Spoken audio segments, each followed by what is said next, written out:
은혜로우신 하나님 아버지, 주님께서 우리를 위하여 죽으시고 사흘 만에 부활하신 구속의 역사를 우리가 생각하며 감사드립니다. 나를 위하여 모든 것을 버리셨던 주님, 오늘도 주님의 사랑에 감격한 주의 성도들이 모였사오니 이 시간에도 주의 은혜를 깨닫게 하시오. 이 땅에 우리가 살아가는 동안에 무엇을 어떻게 해야 할지 우리의 사명을 또한 새롭게 주시옵소서. 주의 은혜를 감사하며 구속을 찬양하오며 새로운 찬미를 기억해 주시고 맡겨진 모든 사역 잘 감당하시도록 모든 여건을 새롭게 주옵소서. 때마다 일마다 사랑하는 성도들과 우리 찬양들을 붙들어 주시고 귀한 은혜로 함께 주옵소서. 또 심히 부족한 종을 담에 세우셨사오나 연약하여 무엇을 전할지 알지 못합니다. 성령께서 함께해 주심으로 우리의 귀를 열어 주의 음성으로 듣도록 주권 종을 사용하여 주옵소서. 우리 주 예수님의 이름으로 간절히 기도하옵나이다. 아멘. 요즘 지난 2주 동안 선교사님들이 오셔서 이렇게 말씀을 전하시는데 사실 그 내용은 설교학적으로 분석한다면 뛰어나다고 볼 수는 없을지 모릅니다. 그러나 그분들의 뜨거운 마음을 전해드리면서 저는 뭔가 전우회 같은 전우회의 뜨거운 가슴을 함께 느꼈습니다. 아 맞다, 나도 선교사였지. 길들여지지 않는 선교사의 야성을 가지고 참 전 세계에 나가시는 선교사님들 모습을 다시 가까이로 대하면서 나는 너무 길들여진 게 아닌가 하는 스스로에 대한 어떤 반성, 그리고 너무 나태해진 자신에 대해서 참 많은 도전을 받았습니다. 사실 선교사들뿐 아니라 우리 모든 그리스도인들은 세상에 길들여지지 않는 그리스도의 복음으로 변화를 익혀야 할 참 영적인 군사와 같은 사람들입니다. 선교사뿐 아니라 우리도 이 선교 현장, 이 영적인 현장에서 싸우는 주님의 영적인 군사라는 사실을 한시도 잊어서는 안 되겠습니다. 8월달 우리는 폭염과도 싸워야 되고 일본의 경제 압력에 대해서 또 경제 전쟁에서도 싸워야 하는데 가장 중요한 전쟁은 우리가 날마다 싸워야 하는 이 영적인 전쟁입니다. 이 전쟁이 한 가운데 있다는 사실을 우리는 잊어서는 안 될 것입니다. 오늘 저는 이 본문 유다서 말씀을 살펴보는데 이 유다서를 보면 무언가 전쟁터에 나가는 군사들을 동요하게 해서 써놔 경문가 같다는 생각을 하게 됩니다. 굉장히 거칠은 언어, 아주 격렬한 언어, 이런 것들을 많이 사용한 것을 보게 되는 것이죠. 근데 성경에 보면 원래 유다는 나는 참 모든 성도들이 받았던 하나님의 은혜, 일반적인 구원의 역사 이런 것에 대해서 보다 더 유쾌하고 즐겁고 재미있고 이런 하나님을 나누려고 편지를 쓰려고 했는데 교회와 성도들의 현실을 보니까 이런 것보다는 성도들에게 적극적으로 싸워야 한다, 이런 것을 싸워야 한다는 것을 느꼈다고 말합니다. 우리 3절 분기에 이렇게 되어 있죠. 사랑하는 자들아, 우리가 일반으로 받은 구원에 관하여 내가 너에게 편지하는 생각이 간절한 차에 성도에게 단번에 주신 믿음의 도를 위하여 힘써 싸우라는 편지로 너희를 권할 필요를 이렇게 말씀하고 있습니다. 이런 유다서의 말씀을 보면서 우리도 영적인 전쟁 한방향에서 어떻게 싸워야 되는지 한번 살펴보았으면 좋겠습니다. 사실 유다서는 성경에서 한 장밖에 없는 아주 짧은 서신서입니다. 그리고 이 유다서를 쓴 사람은 누굴까요? 유다입니다. 그런데 유다가 자신을 소개하기를 이렇게 되어 있습니다. 예수님의 종이며 예수님의 종이요 야고보의 형제인 유다. 성경에서 신약 성경에서 야고보의 형제 유다라고 나온 사람은 한 사람밖에 없습니다. 바로 예수님의 동생 유다입니다. 마태복음 13장 55절 이렇게 됐습니다. 이는 그 목수의 아들이 아니냐? 그 어머니는 마리아, 그 형제들은 야고보, 요셉, 시몬, 유다라 하지 않느냐? 그러니까 예수님의 동생들로서 야고보와 한 형제인 유다는 여기 나온 유다밖에 없는 것입니다. 역사가 유세비우스는 유다가 예수님의 가장 막내 동생이라고 생각한다고 말했습니다. 우리가 아는 것처럼 여기 나온 모든 예수님의 동생들은 예수님을 실제로 믿었던 사람들 아니었습니다. 예수님을 사역할 때 예수님이 혹시 미친 것이 아닌가 라고 생각했던 그런 사람들이었습니다. 그런데 예수님이 십자가에 죽으시고 사흘 만에 부활한 예수를 보고 나서야 비로소 예수님이 하나님의 아들이시다. 그래서 오늘도 유다는 자기 자신을 예수 그리스도의 형제라 말하지 않고 예수 그리스도의 종이라고 스스로를 말하는 것을 보게 됩니다. 부활한 예수를 보고 예수를 믿지 않을 수 없었던 것입니다. 그래서 예수님의 제자들과 함께 마가 요한의 다락방에서 함께 기도했고 나중에 야고보는 우리가 아는 것처럼 교회의 기둥 같은 지도자가 되었고 야고보서를 기록했습니다. 유다는 우리가 그렇게 참 유명한 초대교회 지도자로 나타나지 않으나 우리가 아는 대로 이 유다서를 기록했습니다. 여러분 야고보서와 유다서 두 서신서를 비교해보면 서로 비슷한 어휘들이 많이 나옵니다. 학자가 연구함에 의하면 유다서에 있는 227단어 중에서 93개가 야고보에서도 동일하게 사용되고 있다고 합니다. 그러니까 227개의 단어 중에 93개가 이 야고보서에 사용되고 있다면 굉장히 많은 어휘를 같이 사용하고 있다고 보게 돼요. 왜 그럴까요? 여러분, 야고보와 유다는 같은 형제이기 때문에 형제들은 쓰는 어휘도 비슷하고 억양도 비슷하고 그런 법입니다. 그래서 형제든지 친한 친구든지 부부의 사이에 쓰는 어휘들은 대개 다 비슷하죠. 또 우리가 누구든지 내가 누구랑 가까이 하는가에 따라서 우리의 언어나 말하는 방식이나 어휘도 되게 다 비슷한 법입니다. 그래서 누가 말을 하는 걸 잘 들어오면 아 누구랑 친하구나 도 알 수 있고 또 더 나아가서는 아 저분이 요즘에 듣고 있는 TV 프로의 뭐구나 혹은 뭐 어떤 책을 읽구나 이것까지도 알 수 있는 법이죠. 언제나 우리가 보고 듣고 하는 이 모든 일, 또 특히 가장 가까운 사람에게 서로 영향을 주고 영향을 받는 법이기 때문에 그렇습니다. 만약에 우리가 예수님과 가까이 한다면 우리의 언행 심사도 예수님처럼 보일 수 있겠죠. 우리가 성경을 많이 읽는다면 그것이 은연중에 우리의 생활 속에서 우리의 어휘 속에서 나타나게 될 것입니다. 그런 면에서 유다는 이 야고보와 굉장히 비슷한 어휘를 사용했는데 굉장히 짧지만 좀 난해하고 어렵고 아까도 말한 것처럼 뜨겁고 격정적인 그런 문장들이 많이 있습니다. 읽어보면 굉장히 좀 마음이 불편해지는 그런 부분도 많이 있습니다. 어떤 분은 그래서 이 유다서를 교회를 깨우는 불의 십자가 같은 그런 서신사라고 부르기도 했습니다. 이렇게 유다가 왜 원래 계획대로 좀 더 아름답고 재미있고 유쾌한 구원의 이야기, 은혜의 이야기를 쓰지 않고 힘써 싸우라는 이 전투적인 권면을 할 필요가 있었을까요? 여기서 힘써 싸운다는 말은 투쟁한다는 말과 거의 같은 의미입니다. 그래서 레슬링 선수나 동전 경기에서 이기기 위해서 땀을 흘리고 안간힘을 쓰는 그런 싸움을 하라는 것을 말하는 것입니다. 우리가 경기를 할 때 설렁설렁 대충 하면서 이기기를 바랄 수는 없을 것입니다.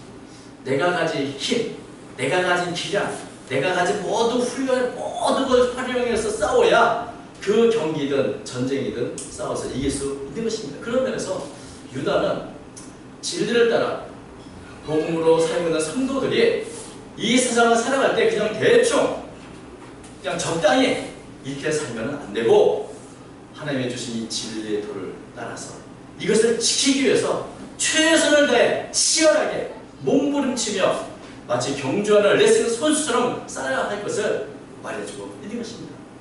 왜 성도들은 이런 싸움을 싸워야 할까요? 원래 이 성도들은 착한 사람들입니다. 남들과 싸우기를 좋아하지 않는 사람입니다. 가급적 싸움이 있으면 피하고 평화롭게 사는 것을 좋아합니다. 그렇지 않습니까? 여기 우리 중에 누가 싸우기를 좋아하는 사람이 있겠습니까? 사도 바울은 로마서 10장 18절에 할 수 있거든 너희로서는 모든 사람과 더불어 화목하라 이렇게 말씀했습니다. 그래서 가급적 싸우지 않고 평화스럽게 적당한 선에서 좀 눈도 감아주는 그리고 넘어가는 그런 경우들을 우리가 많이 보게 되는데 우리가 사람의 허물이나 잘못에 대해서 감싸주고 눈 감아주는 그것은 미덕이 될 수 있습니다. 그것은 사랑의 한 모습이기도 한 것입니다. 그러나 진리의 도에 대해서는 결코 이렇게 적당하게 타협해서는 안 되는 것을 유다는 강조한 것입니다. 왜냐하면 이 싸움은 사람들의 싸움이 아니라 바로 그 배후에 있는 사단과의 싸움이기 때문에 그런 것입니다. 유다가 힘써 싸우라고 할 때 어떤 자신의 유익이나 감정이 상해서 싸우라는 것이 아니라 하나님의 나라를 확장하기 위해서, 진리를 지키기 위해서, 내 자신이 성도로서 합당히 살아가기 위해서 싸워야 할 것을 말해주고 있는 것입니다. 이 싸움은 예수님이 이 땅에 오셔서 하신 모든 구속사역을 휘방하려는 세력들, 사탄의 공격으로부터 우리를 지키는 가장 아름다운 싸움이기도 합니다. 이런 공격은, 이런 싸움은 초대교회에서부터 지금까지 계속되고 있는 싸움이기도 한 것입니다. 유다는 왜 우리가 싸워야 하는가에 대해서 이렇게 말하고 있습니다. 4절에 이는 가만히 들어온 사람 몇이 있습니다. 그런 옛적부터 이 판결을 받기로 미리 기록된 자니 경건하지 아니하여 우리 하나님의 은혜를 도리어 방탕한 것으로 바꾸고 홀로 하나이신 주제 곧 우리 주 예수 그리스도를 부인하는 자니라. 유다는 이 하나님의 복음을 회방하는 그런 사람들의 가장 큰 특징에 대해서 경건하지 않은 자들이라 이렇게 말합니다. 겉으로는 경건해 보일지 모르지만 그들의 마음은 그렇지 않다. 하나님의 은혜에 감사로 사는 것이 아니라 어떻게 하면 하나님의 거룩한 은혜를 내 자신의 유익을 위해서, 욕심을 위해서 이용할까? 여기에 관심이 있는 자들이라는 것입니다. 유다가 말하는 이 가만히 들어온 사람들은 이 초대교회에서는 뭐 영지주의라든지 여러 가지 거짓 선제들과 여러 이단들을 의미할 것입니다. 이런 거짓 선제들을 분별하지 못하고 용납하면, 그래서 그들에게 미혹을 당하면 결국 교회는 무너지고 성도들은 실족하게 되고 모두가 치명적인 위기에 빠지게 되는 것입니다. 그래서 이들과 대항해서 이들이 전해지는 거짓된 사상과 힘써 싸울 것을 격려하며 이 편지를 쓴 것입니다. 그러나 오늘날에도 유다 당시와 같이 교회 안에는 가만히 들어온 사람들이 있습니다. 복음을 왜곡하고 말씀을 왜곡하는 일들이 많이 있습니다.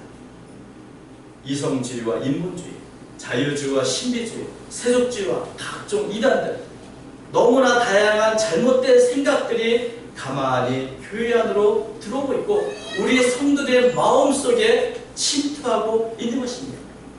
이렇게 가만히 들어온 사상들 때문에 우리도 모르게 영적으로 나태해지고 교회는 병들어옵니다. 우리의 마음이 정말 복음으로 충만한지, 아니면 세상이 주는 잘못된 세상이 사상 속에 나도 모르게 물들어가고 있는 것을 알지. 어떤 면에서는 이게 잘못인 줄 알면서도 싸우기 싫어서 그저 방치하는 그런 경우도 많이 있는 것이 사실입니다. 이런 사상들은 때로는 더 인간적으로, 더 정의 많고 호감 어린 모습으로 우리에게 찾아옵니다. 가만히 들어오는 이 사람들, 또 가만히 들어온 이런 사상들이 때로는 우리에게 유익이 되고 때로는 우리에게 즐거움을 줍니다만은 그러나 그 결국은 그 배후에는 사단이 있기 때문에 우리를 병들게 하고 나태하게 하고 심지어 우리를 멸망으로 이끌어 가게 되는 것입니다. 예수님께서 십자가에 죽으셔야 한다 그런 말을 했을 때 베드로는 예수님을 붙들고 말했습니다. 주여 그리 마옵소서. 강력하게 베드로는 예수님 결코 이 십자가를 지면 안 됩니다라고 옆에서 권면하고 또 항변했습니다. 이 베드로의 말은 인간적으로 보면 참 예수님을 위해서 하는 참 고마운 말일 것입니다. 그러나 이렇게 말하는 베드로의 배후에는 사탄이 있다는 것을 예수는 간파하셨습니다. 그래서 우리가 아는 것처럼 마태가 16장 23절 이렇게 돌이키시고 베드로에게 이르시되 사탄아 내 뒤로 물러가라. 너는 나를 넘어지게 하는 자다. 네가 하나님의 일을 생각하지 아니하고 도리어 사람의 일을 생각하는다. 하나님의 나라를 생각하지 않고 사람의 일만 생각하면 우리 보기에는 참 좋은데, 우리 보기에는 그렇다고, 우리 보기에는 유익한 것 같은데, 그러나 하나님의 일을 방해하는 그런 사상, 그런 생각들이 얼마나 많은지 모릅니다. 사실 인본주의는 좋은 것입니다. 사람을 중심으로 사람을 위하는 참 좋은 것이지만 그러나 이런 인본주의 사상이 때로는 하나님의 일을 방해하고 하나님의 일을 막기도 그런 면에서 우리가 보기에 좋아 보일지라도 하나님의 말씀으로 다시 점검하는 것을 우리는 반드시 빼놓아서는 안 될 것입니다. 왜냐하면 잠언서 16장 25절을 보면 어떤 길은 사람이 보기에 바르나 필경은 사망의 길이 될 것이기 때문입니다. 만약에 성도들이 이 진리의 도를 위해서 힘써 싸우려 하지 않고 그저 적당히 살아가게 되면 어떻게 됩니까? 여호수아는 이런 경우에 좋은 예가 됩니다. 여호수아에서 보면 여호수아는 자신이 죽기 전 마지막 유언에 이스라엘 지파들을 모아놓고 하나님께서 준 이 아름다운 땅을 점령하고 쟁취하는 일에 결코 적대하지 말고 가나안 민족과 적대히 타비로 살면 안 된다는 것에 대해서 아주 크게 경고했습니다. 여호수아서 23장 12절과 13절 보면 이렇게 되어 있습니다. 너희가 만약 돌아서 너희 중에 남아있는 이 민족들을 가까이하여 더불어 혼인하며 서로 왕래하면 확실히 알라. 너희 하나님 여호와께서 이 민족들을 너희 목전에서 다시는 쫓아내지 아니하시리니 그들이 너희에게 올무가 되며 덫이 되며 너희 옆구리에 채찍이 되며 너희들의 가시가 되어서 너희가 마침내 너희 하나님 여호와께서 너희에게 준 이 아름다운 땅에서 멸하리라. 여호수아는 하나님의 백성이라 할지라도 하나님의 방식을 따라서 진리를 따라 살아가지 않고 세속적인 것과 타협하고 적당히 놔둔다고 한다면, 그리고 그들과 가까이 하게 된다면 그들에게 영향을 받아서 그들이 괴롭힌 올무와 덫에 걸리게 되고 그 결국 그들을 통해서 채찍과 가시와 같은 고통을 얻게 된다고 경고하고 있는 것입니다. 교회 안에 가만히 들어온 어떤 세속주의나 이스라엘에 가만히 들어온 이스라엘 사람들이나 가나안 사람들이나 사실은 처음에는 무엇이 문제인지 알 수 없을 때가 있습니다. 그러나 그런 사상이 점점 다가오면 이스라엘은 낙하게 되고 신앙과 삶의 치명적 결과를 얻었던 것처럼 교회에도 동일한 결과를 얻게 되는 것입니다. 성경을 보면 여호수아 이런 경고에도 불구하고 이스라엘 지파는 가나안 민족을 대항해서 힘써 싸우거나 그들의 끝까지 쫓아내지는 않았습니다. 적당히 하다가 중간에 멈췄습니다. 그 이유가 뭘까요? 사사기 1장 19절 이렇게 말합니다. 여호와께서 유다와 함께 계셨으므로 그가 산지 주민들을 쫓아내었으나 골짜기 주민들은 철병과 있으므로 그들을 쫓아내지 못했습니다. 싸우긴 싸웠는데 싸우다 보니까 철병거가 나옵니다. 야, 이거는 그들과 싸우기 너무나 희생이 크겠는데 적당히 철병거가 있으므로 더 이상 싸우지 않고 그냥 놔뒀다는 것입니다. 또 때로는 가나안 민족을 놔두는 것이 경제적으로 유익하기 때문에 그들을 쫓아내지 않고 노역시키기 위해서 그들을 용납한 경우도 있습니다. 여호수아 16장 10절 그들이 게셀에 거주하는 가나안 족속을 쫓아내지 아니하였으므로 가나안 족속이 오늘까지 에브라임 가운데 거주하며 노역하는 종들이다.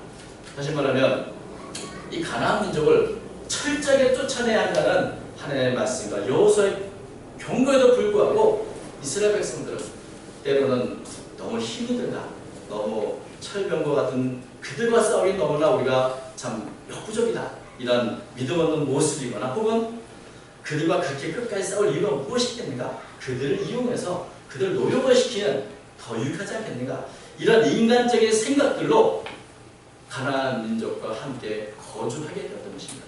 그렇게 타협한 결과가 무엇이겠습니까? 그들은 갈수록 신앙이 급속도로 변질되었고 우리가 아는 영적으로 가장 어두운 시대는 사사기를 맞이하는 것을 보입니다. 그래서 오늘날 우리도 마찬가지입니다. 오늘날 교회가 세상으로부터 지탄을 받고 교회는 영적인 힘과 권위를 상실한 이유가 어디 있겠습니까? 모든 그리스도인들, 모든 교회와 죄와 끝까지 싸우지 않고 적당한 선에서 타협을 해왔기 때문인 것입니다. 히브리서 10장 4절과 같이 너희가 죄와 싸우되 아직 피 흘리기까지는 대항하지 않냐. 싸우기는 싸우는데 적당한 선에서 타협을 해왔기 때문에 결국 교회 안에는 잘못된 사상이나 교훈이 그대로 방치된 채로 성도에게 영향을 끼치게 되고, 그리고 자신도 알지 못한 사이에 교회와 성도들은 나태해지고 또 병들어 가고 있기 때문에 이런 영적인 권위를 잃어버리게 된 것입니다.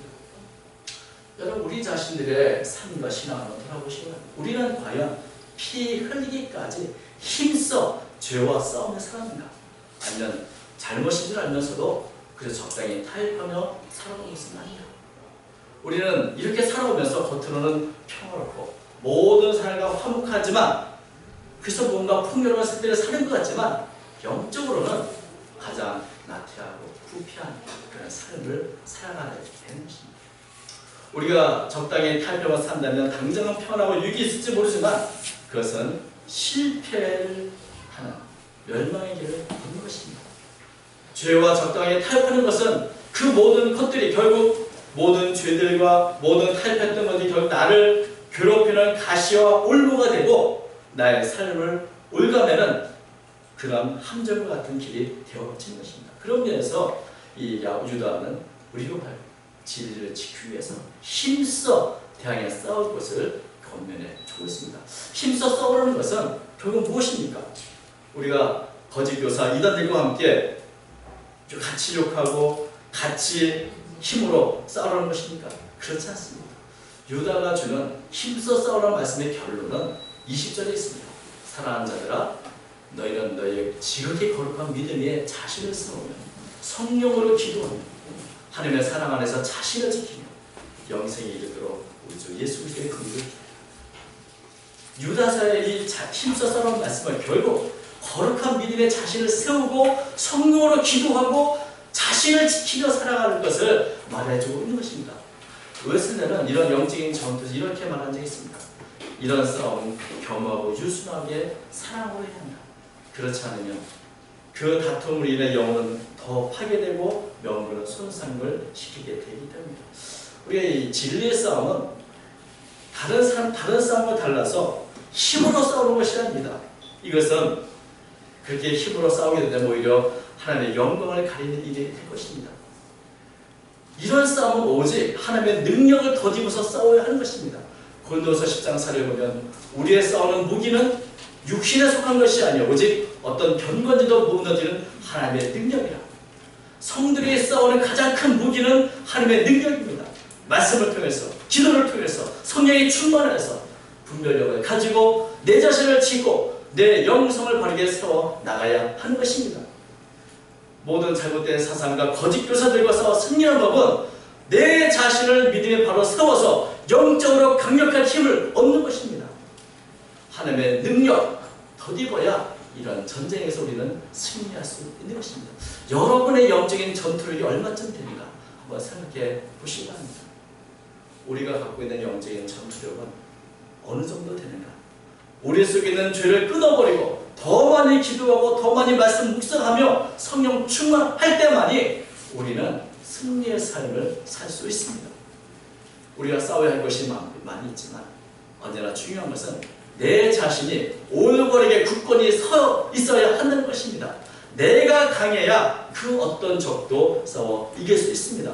이것은 8월의 뜨거운 폭염도 마찬가지고 일본과의 경제 전쟁도 마찬가지입니다. 우리가 강해야 하는 것이 최종적인 승리의 방법인 것입니다. 여러분 날씨는 덥지만 이번 한 주간 성령으로 충만하도록 기도하시고 말씀 묵상하시고 다시 우리 자신이 각성하여서 정말 나태해지지 않는 그런 한 주간을 보내시기 바랍니다. 우리 자신의 자리를 지키고 마음을 지키고 하나님께 승리의 영광을 돌리기를 복된 성도의 삶이 되시기를 주의 이름으로 축원드립니다. 네. 거룩하신 하나님 아버지 나타하게 또 폐장병처럼 살았던 죄들 긍휼히 여주시고 다시 유다서 말씀을 통해서 우리를 각성시켜 주시오. 영적인 전투에서 하나님의 능력을 더디어 승리하는 저희가 되도록 도와주옵소서. 우리의 마음을 지키고 우리의 자리를 지키고 또 우리에게 주신 사명을 지켜가는 저희 모두가 되도록 인도해 주옵소서. 함께 하실 줄 있어오며 우리 주 예수님의 이름으로 간절히 기도하옵나이다. 아멘.